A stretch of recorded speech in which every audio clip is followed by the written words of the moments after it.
Hey guys, this is Jay Patel from MyFitMed. Today I want to discuss about the timeline of the effects of testosterone. So a lot of patients ask us that once I start the testosterone replacement therapy, when will I start seeing the improvement in the symptoms?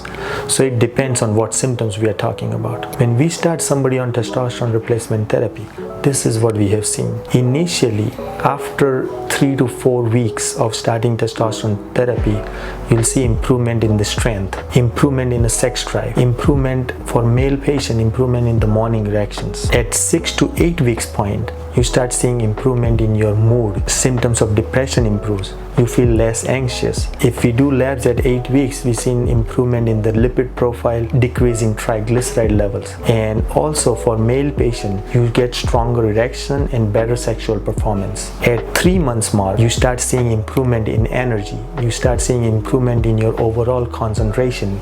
Focus improves. Improved red blood cell improves your overall performance because you're taking more oxygen when the red blood cell is higher. You see changes in body composition where your lean body mass increases, your muscle mass improves, and you see the changes in your body composition. You see better glycemic control and your insulin sensitivity improves. And we have seen little drop in the blood pressure at the 3 months mark. At the 6 month mark is when you see improvement in the bone mineral density, so improvement in your bone strength. These are the general timeline that we have seen when somebody is starting out on testosterone replacement therapy. Now everybody sees the changes in the symptoms differently, but this is what we have seen in most of the patients. Here at MyFitMed, we also start patient on little lower dose and we titrate you up. That way your body has enough time to get used to testosterone replacement therapy and utilizing testosterone. Talk to your provider and get your labs tested and see if you're a candidate for testosterone replacement therapy. Subscribe for more videos.